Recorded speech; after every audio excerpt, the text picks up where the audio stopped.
মাৰ্গাত আজি মোৰ বাৰ্থডেতে মনটো খুব ভাল লাগিছে। মোৰো ভাল লাগিছে। আমি বাহিৰত থাকিবলৈ পোৱাহেঁতেন আজি। বৰ ভাল লাগিলহেঁতেন। Happy birthday N. Thank you. Happy birthday N. Thank you. Happy birthday N. Thank you. Happy birthday N. Thank you. Happy birthday. Thank you. Happy birthday N. Thank you. Happy birthday N. Thank you. Happy birthday N. Thank you. Happy birthday N. Thank you. Happy birthday N. Thank you. Happy birthday N. Thank you. Happy birthday N. Thank you. Happy birthday N. Thank you. Happy birthday N. Thank you. Happy birthday N. Thank you. Happy birthday N. Thank you. Happy birthday N. Thank you. Happy birthday N. Thank U.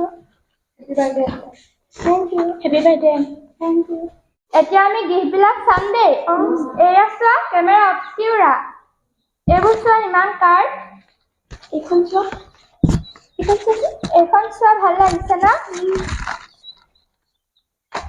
এইখন চোৱা ইমান ডাঙৰ। এয়া চোৱা। এয়া chocolate আমি সকলোৱে খাম দেই। এইখন চোৱা ডায়েৰী। ডায়েৰী। এইখন যে মই বহুত দিনৰ পৰা বিচাৰি আছিলো। আজিৰ পৰা মই মোৰ বন্ধু পাই গলো। ইয়াত মই মোৰ সকলো কথা লিখিম। মই ইয়াৰ নাম দিছো কৃতি। এতিয়া আমি চকলেট খাম দেই। এয়া লোৱা। Thank you. Thank you. Thank U.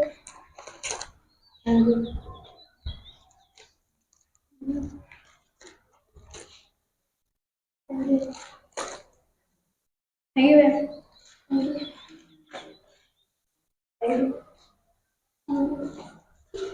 you. Thank you.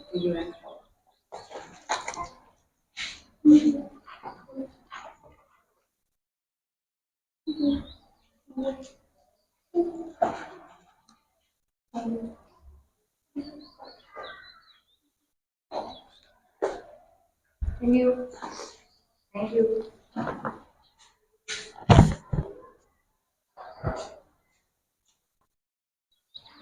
Happy birthday N. Thank you.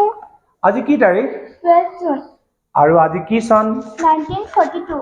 1942 হয় আপোনালোকে গম পাইছে 12 জুন 1942 কিন্তু এতিয়া হৈছে 2025 আমাৰ মাননীয় প্ৰধান শিক্ষক মহোদয়ক মই এটা অনুৰোধ জনালো যে ক্লাছৰুমলৈ মোক মোবাইল ফোনটো নিবলৈ দিয়ক আৰু আজি মই প্ৰেক্টিকেলি এটা ক্লাছ ষ্টুডেণ্টসকলৰ মাজত কৰি দেখাম আৰু আমাৰ ছাৰ আছে ছাৰ মই আহিবৰ কাৰণে অনুৰোধ জনাইছো এয়া আমাৰ বিদ্যালয়ৰ মাননীয় প্ৰধান শিক্ষক মহোদয় কৰুণা মহন্ত ছাৰ আজি মই আমাৰ ষ্টুডেণ্টসকলৰ মাজত এটা প্ৰেক্টিকেল ক্লাছ কৰিলো কেনে ধৰণে এয়া হৈছে এন ফ্ৰাংক আৰু এয়া হৈছে মাৰ্গাৰেট আপোনালোক সকলোৱে জানে যে এন ফ্ৰাংকৰ ডায়েৰী নামৰ এখন বিখ্যাত গ্ৰন্থই পৃথিৱীৰ প্ৰতিজন ব্যক্তিৰ বা পাঠকৰ হৃদয়ত স্থান লৈছে আৰু সপ্তম শ্ৰেণীত এটা লেসন আছে আৰু সেই লেসনটোৰ নাম হৈছে from the diary of Anne ফ্ৰাংকৰ ডায়েৰীৰ পৰা আৰু এন ফ্ৰাংকে সেই ডায়েৰীখন পাইছিলে 1942 চনৰ 12 জুন তাৰিখে তেওঁৰ জন্মদিনত আৰু 12 জুন তাৰিখে যেতিয়া এন ফ্ৰাংকে সেই ডায়েৰীখন পাইছিলে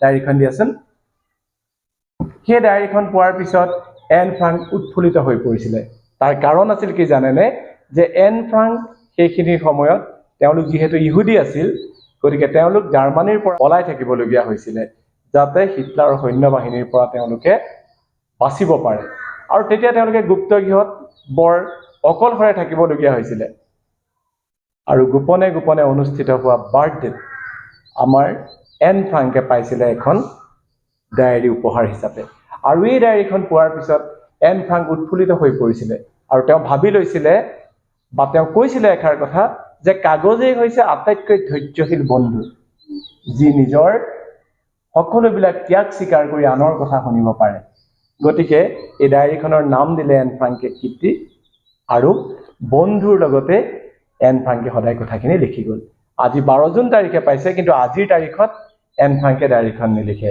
কি তাৰিখৰ পৰা লিখিব 14 জুনৰ পৰা লিখিব গতিকে মই ভাবিছো আমাৰ এই ছাত্ৰ ছাত্ৰীসকলৰ গোটেই জীৱনৰ কাৰণে 1942 চনৰ 12 জুন তাৰিখত যে এন ফ্ৰাংকে ডায়েৰীখন পাইছিলে আৰু 1929 চনৰ 12 জুন তাৰিখে যে এন ফ্ৰাংক জন্ম হৈছিলে সেই সকলোবিলাক কথা তেওঁলোকৰ মনত থাকিব ভাল লাগিল আজিৰ দিনটো মাননীয় প্ৰধান শিক্ষক মহোদয় আপোনাৰ ভাল লাগিলে নিশ্চয় হয় হয় আপোনাক ধন্যবাদ জনাইছো যেহেতু মোবাইল ফোন ক্লাছৰুমলৈ অনাটো আমাৰ বন্ধ আছে কিন্তু মই ভাবিলো যে আমাৰ ছাত্ৰ ছাত্ৰীসকলক এই কথাখিনি জনোৱাৰ উপৰিও আৰু যদি আপোনালোকৰ সন্তানসকলেও এই কথাষাৰ দেখে তেতিয়াহ'লে নিশ্চয় তেওঁলোক সুখী হ'ব থ্যাংক ইউ সো মাচ টেক কেয়াৰ